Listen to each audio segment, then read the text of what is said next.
All right, this meeting is live streamed. Okay. Hi, I'm Rob, and I'm here with my good friend and co-host Gary, and you would might know him as the Superior Mailman. And today we're delivering real talk, strong values, a few laughs along the way. Okay, it's still going. I'm ready. Oh, Um, we're going. So I know. this show is where grit meets growth, where values are just talked about, they're lived. We're going to dive into stories, challenge, and remind us that we're all humans trying to figure this out. Now it's your go. Gotcha. For the past 2 years, we have laid the foundation brick by brick and root by root, building your core values. And now Rob and I are discussing how to utilize those core values into becoming the man that you want to be. And today, we're going to be talking about rebuilding trust after it's been broken. And we have a very special guest, and it is Eric Wood from Warwick, Rhode Island. He is a father of four, and he is going to talk about how he has had to rebuild trust, and we are going to also talk about that stuff. So, welcome, Eric, and thank you for joining us. Thank you, Ed. Hey, Thank you very much, everybody. uh, so what would be when this the foundation of rebuilding trust if something was to happen? Can you give us like what would be the start? There. Yeah, so for me, I think it all goes back to communication. Communication is key. I think you really need to talk and understand at the same time. So this is active listening, which as a man, I can honestly say sometimes my active listening could definitely use some work. But actually looking at the situation, taking in everything that's happening in the moment, and not jumping to conclusions before you actually know what's going on. And I think once you're able to communicate, honestly, that's where you can get to the part where you can apologize sincerely. And, there can be other steps that can, make things better. Hmm. Excellent. So I feel like that a lot of trust breaks down when communication does falter. You are 100% correct because or even if you can say you're listening, but if you're not doing the active listening, then the words go in and the words go out, and nothing is done. And I am guilty of that, or was guilty of that in previous relationships. So, No, it makes total sense. I mean, honestly, I almost it's almost the equivalent of when Charlie Brown listens to the teacher in school, and all you're hearing is the mom, mom, mom, mom, and not actually listening to what's being said. And I'm sure my wife, that would be one of her biggest pet peeves is he actually hearing what I'm saying, or is he just going, uh-huh? And that's about it. gotcha. So, can you tell us a time that trust had that you are personally responsible for breaking the trust and how you rebuilt it? So for us, one of the biggest and hardest situations we went through, my son, who was completely had no medical issues whatsoever, in sixth grade, was all of a sudden diagnosed with epilepsy out of nowhere. He did a play at school, came home, said he had a headache. And I said, all right, well, take a nap. Went to go wake him up, and he went into a seizure. And being that I actually worked with individuals with developmental disabilities, I right away knew like what was happening. So we took him to the doctors. Our whole entire world was turned upside down. He would sleep in bed with my wife every single night. I would sleep on the couch. So there goes your intimacy out the window. Also, he's, I want to say like 11 medications he takes for his epilepsy. My wife did not know and did not trust anybody at this point because she thought she was going to be the only person that could keep him safe, make sure he wasn't, passing away in his sleep or anything crazy like that. And she didn't even trust me with giving him the medication that he should be taking, which hurt. It was very, it hurt me deeply that she wouldn't trust me on that. We went back and forth on it. We did family counseling for a little while, but what ended up actually helping in the situation was us in that family counseling. We were able to talk it out of, all right, what are you concerned about? I think you're going to give him the wrong medication. Understood. What we ended up doing is she made me this whole chart and everything on how the medication's supposed to be set up. And I took it upon myself to be with her in refilling all his medications, which is a very timely process. We do it every single week, and just letting her know, because she's had guys let her down in the past pretty bad, but letting her know that I'm here, I'm listening, I understand what's going on. You may process it differently than I do, but know that I am just as vigilant as you are, with helping our child out. Excellent. And how did that go over? It actually worked out very well. It took a couple of years. I'm not going to say it happened overnight, but it took some time. Then she's now much, much, much better about knowing that, yes, I'm gonna give him his medication on time. I'm gonna make sure I'm paying attention to him and he's paying attention to the situations he's in, so he doesn't, have a seizure and not tell anybody about it. And when we go to CCD every week and things like that, I make sure his emergency medication's on me at all times and everything else. And she just knows that, I care as much as she does. It's not like her past relationships where it's one-sided like that. So it's been very good. It's been very good. Excellent. It's, with the whole cheat sheet, I actually enjoy that stuff. It makes people sound a little slow. I know. But they need the cheat sheet, I'm a visual person though, and as am that's I. exactly what I told her. I said, "You can throw a bunch of names of medications at me until I actually see what that looks like. That's Yes. when I'm going to make that connection in my mind." All right. Excellent. So, Rob, I know that we discussed during when we were putting notes together for this. Can you tell us a story? Tell Eric and I a story of when you had to rebuild trust in your life. And I know that you didn't have the opportunity to rebuild it with your marriage, but was there any other time with your daughter that you had to rebuild trust?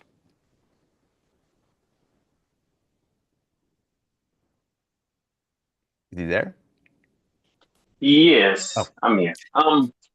So, and and I guess I had to learn the hard way that sometimes rebuilding trust, you can only do what you can do, and sometimes you're not going to get that trust back. Once you break trust, it is very hard to get it back. And even in like Eric said, it took years for his wife to trust him, and it's not even trust he broke; it's trust was broken before him, I guess. And so I had to learn that what I do today is I have to show up consistently as the man trustworthy so that I don't break anybody else's trust, I guess. So, and it is hard because it's like I did break a lot of trust in the past because I didn't know any better. But knowing better now, I work harder not to do it anymore. Does that make sense? I don't know if that makes sense. yeah, it does. It It does. does. Absolutely. No. So for me, like breaking trust is like, and I've said this before, like when I was married, I used to lie to my wife all the time. And breaking trust is, it's a little lie here, it's a little lie tomorrow, it's another lie the next day. It's like you can be forgiven when you do something stupid or wrong, but when you do it again and again and again, then you break the trust. So I like, for me personally, I think the biggest person I had to rebuild trust with was myself. I couldn't trust myself that I was growing, that I was becoming the man I wanted to be. It took a long time, a lot of this work, and a few poor relationships. Uh, Actually, I think I realized that I was moving in the right direction with my daughter. Like she trusts me, and she shows it every day, and I will not break that trust. I No, will never lie to her. and Um, when a child shows that, it is the most meaningful thing in the world. That's for sure. Absolutely, absolutely. So. But for me, that was it. I just, I had to trust myself that I could build trust, or that I had to work on building myself up to trust me that the decisions I made were good. So, so a question for you, both of you guys. When everything that you've known starts to crumble, what is the first thing that you grab onto? Is it your pride? Is it your pain? Or is it your principles?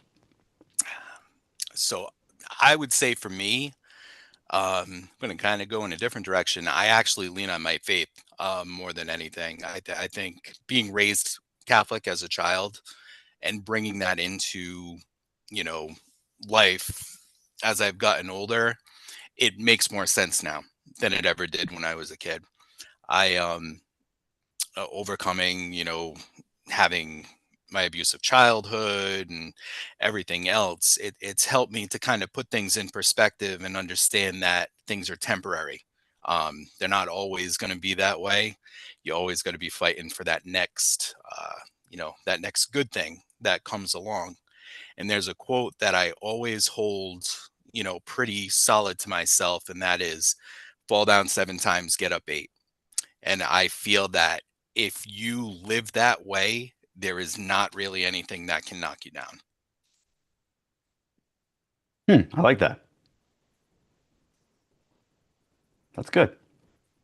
Hey, Rob, before you answer that question, look at there's a lot of going on in the chat, and I'm too special Oh, to talk give me and yeah. chat. Go ahead and answer it. Well, let me look at the Yeah, YouTube and pull I it up tried. I for can't you. do it all. I won't be looking at the screen. So for me, I think that originally when I was Hey, first starting this Rob, work, before you or answer that question, look. hello, Whoops. Sorry. Got it. oh, uh, Oh, when I first started this work, I think I would grab onto my pain or my pride. Now I'm strictly with my principles. I stand behind my principles all the time, and I know that if my world is crumbling around me, that my principles will save me. And if you can't find trust within me, then it is what it is. But I will not betray my principles.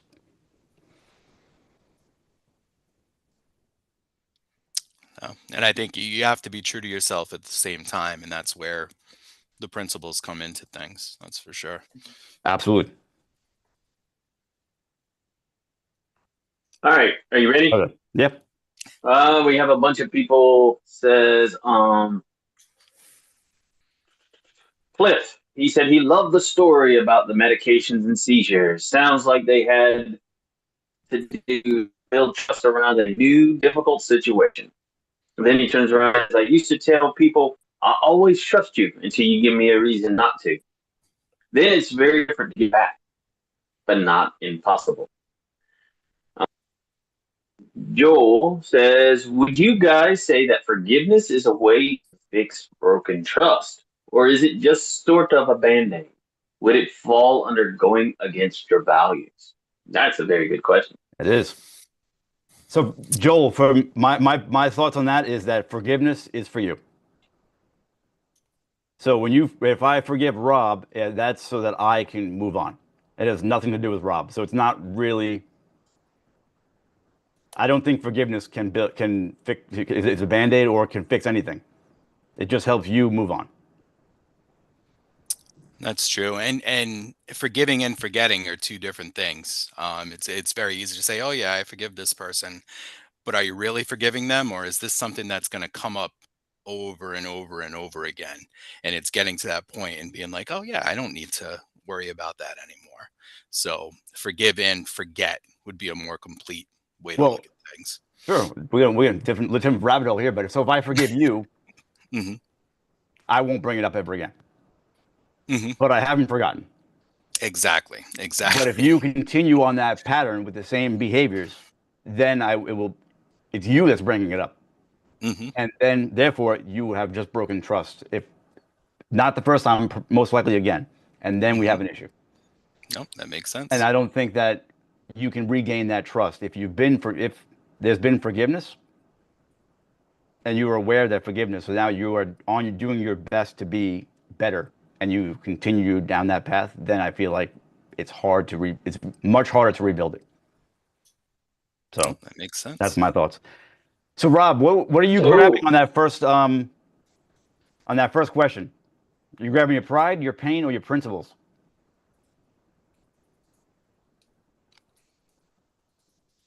Grabbing my pride, my pain, or my principles. Man, I'll grab everything. What are you talking about? Hey, I'll grab anything on the way out. It's like, You only got two hands, brother. um, yeah, I know. I only got two, but you gave me three choices, man. I'll grab it all. But anyways, I used to grab pride, and I think pride is the first thing you will grab because it's like, oh no, no, no, wait, wait, wait, that's not me, that's not me.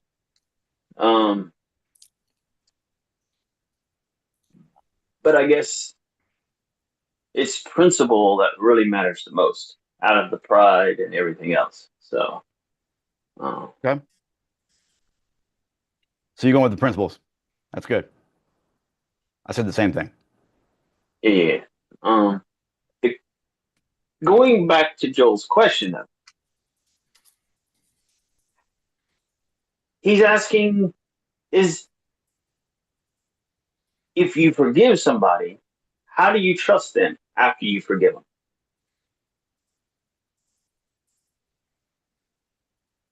Yeah. You have to trust yourself Yeah. that you will give them that opportunity.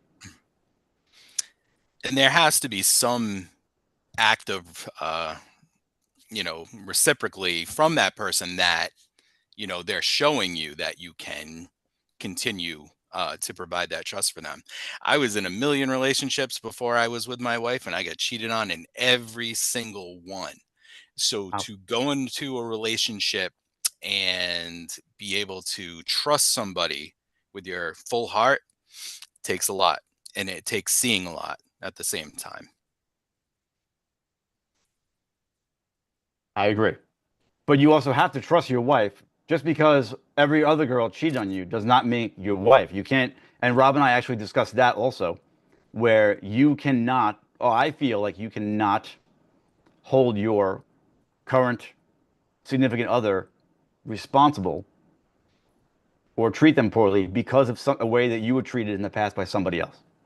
Absolutely. I mean, you can understand where they're coming from, but like we had talked about, and one thing I'm gonna jump around, Rob, like always. It's in here somewhere. I don't know where, but we talked about All the way at the bottom. You've already jumped around. It's okay, okay. the red flag thing. You Yes, got to it is a trust red flag. yourself Yeah. to see red flags. And we had discussed resentment, and if my significant other held resentment toward her ex, but took it out on me, I could understand that and try to work with that. But in my life, my rules, I will not allow somebody to resent me for something that I did not do. No, So it's she would have to absolutely. find a way to get through it and over it, and I'm there to help. But if she cannot find that way, then it is what it is. Oh, that makes total sense. Um, just takes the right person sometimes too. Absolutely. It really does. All right, Rob, you take off wherever you want because since I jumped around, I don't know where I'm at now. Well, okay, since we're talking about red flags, we'll back up a couple questions because sometimes that's just who that person is. They can't let go of some of their past. How do you trust? Because trust isn't just about saying, "Oh, I trust you." You're going, but it's also saying, "I trust because I know who you are. You are going to steal the money, so if I do give you the money, you're going to run off with it, and that's okay." There's a trust there too that says, "I know who you are. You may not be up to my standard, but you're still. I know who you are. I trust you." So You it's lost me like, there. ah, okay. Mm. If I know who you are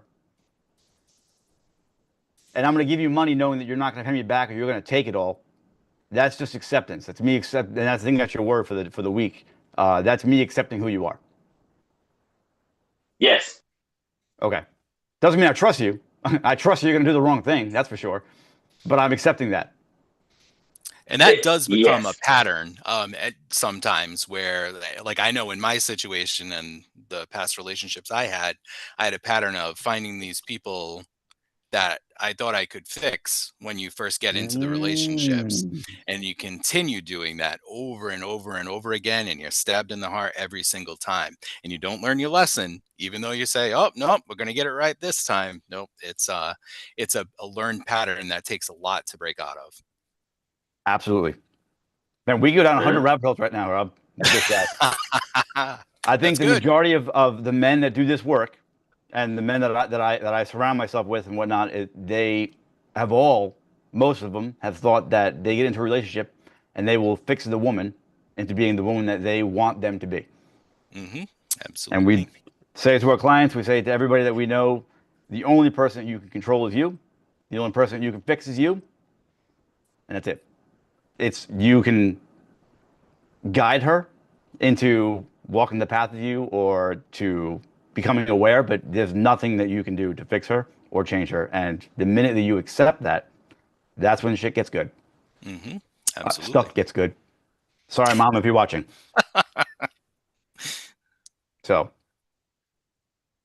The comments. Hold on. Let me get the comments out of the way. go ahead. So Joel, he's saying that he liked what he said about forgiveness. People don't realize that trusting yourself is huge. That's why a lot of people falter. Cliff, he's saying forgiveness is giving up any hope for a better past. It's to set you free, not make them feel at all warm and fuzzy inside. And Cliff goes on to say, only through actions can a person show that they have changed to a point where you can trust them. It's the story of the frog and the scorpion.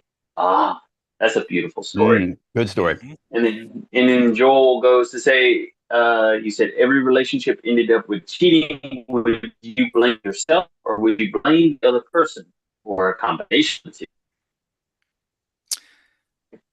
So, I mean, honestly, I Yeah. at the beginning, I would say I blamed myself every single time. What could I have done differently? Um, what did I like this person too much? Did I show too much, you know, being a gentleman and stuff like that? But one thing I've noticed as I've gotten older, you tend to put things in more perspective. Like I just turned 47. So in getting to this age now, I do understand that sometimes it's not me. It's just the way that person is hardwired. You're not going to be able to change that. And if it isn't working and it's not connecting, then that's not the right direction you should be going Mm. Agree. Yeah. Yeah. It took forever to learn Oh, that for me, but in. It does. It takes a long time. It really does. and P.S. watching, he made a comment. So what? your mom's watching. So Oh, be cool. watchful. Gotcha. You're in Gotcha. trouble. Trouble. Yeah. Uh, you need to be building trust with her. So, She should trust me. uh, She should trust me that I'm going to curse, and I will apologize. uh, We can go so classic '80s commercial on that. I blame my dad. I learned it by watching you. Where do you got, Rob? we are moving into the section about what it looks like to build a stronger relationship with trust, and how, like, a perfect example is Eric's. It's like she now trusts you with the pills because she's now emotionally safe with you because you've built a good frame for her to grow on, I guess. So, and the question is, what does that feel like to you that she now trusts you versus all the other past relationships you've had? I mean, honestly, it means the world to me. It can let me walk around with a smile on my face and know that I did something right. It also shows me that I, we've been through so many hard things. But that right there, if we could get through that, I don't think there's anything that can conquer us. And I trust that she trusts me. I trust her enough that we're going to make this work. Okay. You know,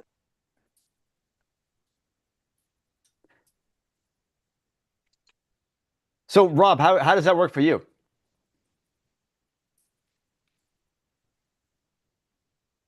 how does emotional safety work for me? No, that now to know that you're now building. Yes, well, to now know that you're building trust with your daughter, with Lily, with because you didn't have the trust with your ex-wife. We've established that. So, how does that feel to you now that you know that you are building trust? You are a trustworthy man in their eyes. It's a new sensation though, because I don't. I have to constantly take my temperature on it because I was not very emotionally sound person to begin with, and so now that I have to hold myself a little bit more accountable to be emotionally in check. I have to check myself more often. So, but it is. It feels. I feel like an old man sometimes because it's like, oh yeah, finally got it right this go round kind of deal, and it's like, man, it took me forever. So Is that what an old man feels like? yeah, it I thought does. when I wake up in the morning, my knees hurt. I was like, I'm old now. Yeah. So for me, with building trust with my daughter and the people in my life now, it's funny because it is a great feeling, but that is where trusting myself comes in. And I have to work extra hard to trust myself that I'm doing the right thing. Um, and I don't know why it still doesn't always feel natural, but I know that I'm doing the right thing. Maybe it's because it was 40 years of not doing the right thing that it still feels awkward. But the biggest thing for me when people trust me is that I have to trust myself that I'm doing the right thing because I have lost people in my life because of who I am now. If they don't fit, they go. And that sometimes is hard. It's getting easier as I get older or as I do this more. But when you lose people because they don't align with you, it can be hard at first. And I think age also gives you the perspective that you don't have to please everybody. It takes a long time to get to that point where not everybody's going to like you, whether it be your beliefs, no matter what it is, you're not going to be for everybody. And that's okay. It is, absolutely. But I challenge you on the whole age thing. I don't think a lot of people get that with age because I know plenty of people older than me that are still fighting to be what everybody wants them to be. It's true. It's true. Some of us mature a little It's bit. but it's great when you know that you are who you want to be, and that if it's me that doesn't like it, then I go, and you're okay with that, and that is a All right, great feeling. What you got, Rob? we got some chat comments. All right, All go ahead. right, so Clift is going. Trust is not black and white. It has to do with faith as well. Having faith, you can trust it. And then Joel also comments about the age. Speaking of age, gentlemen, would you say age is a factor when it comes to trust? What does that it does trust grow or diminish as you age? Impossible. Everyone likes it. So I would say, in my side of things, I think age is what brought me to where I am today. Um, but that's also knowing the world around me at the same time. You need to always be learning. I truly feel that. And once you can get rid of that scared teenage guy that's inside of you that can't commit to things, can't, like, oh, somebody's going to steal my girl, all this stuff. Once you can let that go, it's so freeing, and it's so good. Yeah, that was good. The teenage boy. That's the little boy that's inside of all of us. That he kicks and screams, and he brings to light the fears that are irrational. That someone's going to steal your wife. Someone's going to do this to you. No one's doing anything. That's right. It may happen, but it doesn't happen to you. It just happens, and you deal with it when it happens. So I like that. That was good. It's a good question. And So yes, Joel Joel. says, Everybody likes Joel. It's true. Joel made a comment. He was like, "Oh, maturity more than age, I would say." No question mark. So he's in other words. So I guess maturity would be that word. So What I word? can yeah, agree with that. That's true. Not so much just the age, but the actual maturity level. It is what he's saying. Which yes, because as you said, Gary, not everybody matures at the same at the Right. same level. So yes, that is true. It needs to go hand in hand. Absolutely. All right. What else you got there, Rob? I don't.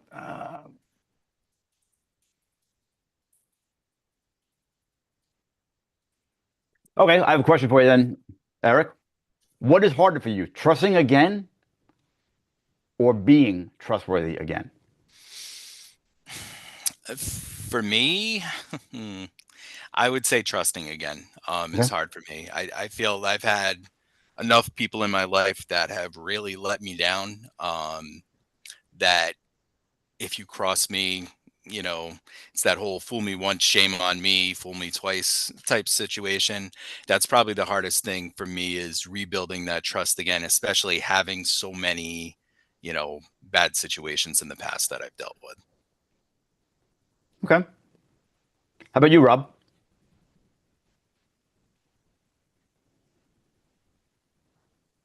you're gonna have to repeat your question again. I didn't write it down. Neither What's harder did for you, you. trusting again or being trustworthy again? So is it harder for you to trust somebody or for you to become trustworthy?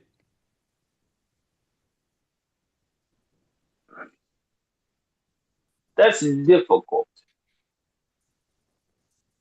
because trusting somebody is very hard, but it's also just as hard to. I mean, I can be trustworthy, but it's not necessarily doesn't matter. Is somebody going to trust me or not? That's their that's their issues that they have. So trying to force somebody to trust me, I can't do that either. So Okay.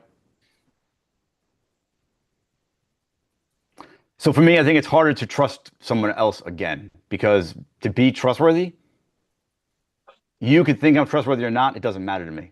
But it's really when it comes to being trustworthy, it's how I feel about me, for me. And I know that if am aligned with my values and my beliefs and I stand firm in who I am and what I believe, then I know that I'm trustworthy. Whether you see it or not, that doesn't matter. So, uh, this says age doesn't grow or diminish trust. I think maturity changes your standards you will accept or not accept. Joel says I would say it'd be harder to trust others. I can trust myself, especially if I'm sticking to my values and beliefs, and I exactly. know what is right. I agree. Good job. Hmm. Exactly what Absolutely. Joel said.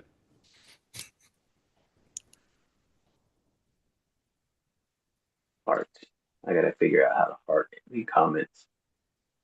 Um, the I think last that's all I have for the notes.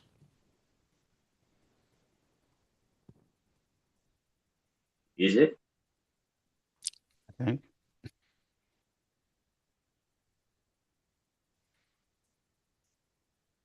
Um, do you don't have a challenge for the listeners out there? I do not. Um, do you don't have a recap on what trust is or what trust isn't? Where is all that? It's on page 4. Oh, recap. I see it now. Go for it. You want to read it? You read it. I'm about to read it because I was like, man. I don't like reading. Go ahead. All right, for the listeners out there, trust isn't built through grand gestures, but through consistency and truth. And if you don't need to rebuild your past, you need to build something new that can weather the next storm. Wherever you are in your life, trust needs to be built. It is one brick you can lay today. Oh, what is one brick that you can start laying today? Dun dun dun. And Joel has a question for Eric. Okay. Joel has a question for Eric. What would be your advice? What would be your advice to trust or be trusted again, Eric? So for me, it's going to be first of all communication, that active listening that I talked about. You also want to be transparent in how you're feeling. My daughter right now, she's studying to be a a psychologist. So she told Boy, me that sometimes you got to use I statements. When you're discussing things. So when this happens, I feel like such and such. It starts to open up the conversation between you two, and making that eye contact. I cannot say enough how much somebody looking me in the eyes and saying, "Hey, I will never ever do that again," and I mean that. Making that connection is huge. It's absolutely huge. But everything is going to start with communication. We spend too much of our lives, and I can honestly say in Rhode Island, we do this a lot. Lock ourselves in our homes. Nobody goes outside. Nobody talks to each other. You see the neighbor like, hey, like running the house. When I lived down south for a little while down in Tampa, everybody was sitting at the edge of their driveways, hanging out, having a good time. Everybody's saying hi to everybody. We spend too much of our lives staying away from people and not communicating. COVID made that much worse. I think when everybody finally got out of the house, everybody went crazy because they didn't know how to do it anymore, where they would actually interact with people. Relationships are the same way.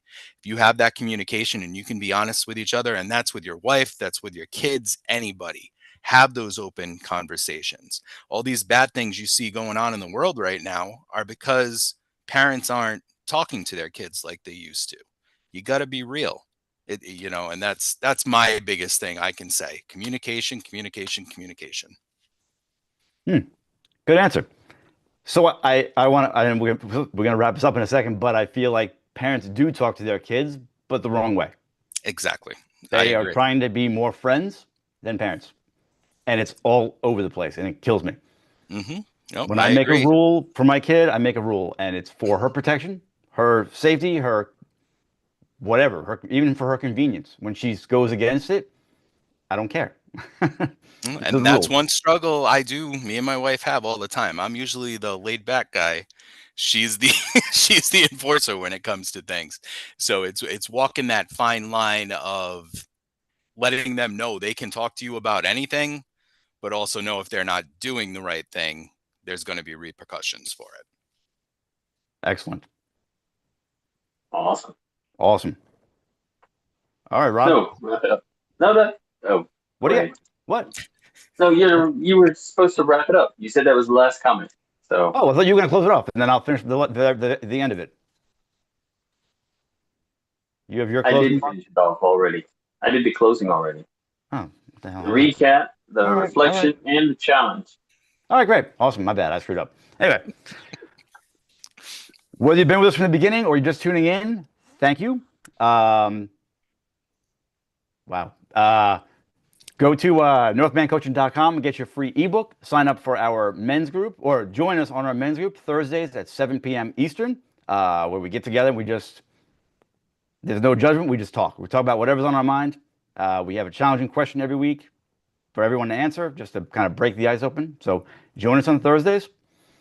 And man, I have something else to say. Oh, this is our last episode for masculinity in relationships. Starting next week in November, we are going to be going into wholeness and integration and how to live like the person that you want to be. So that's next week is live like you mean it. And that's it. So check us out on northmancoaching.com. And until next time, stand up, speak the truth, and above all, stay authentic. Awesome. 1 second, I'm going to figure this out.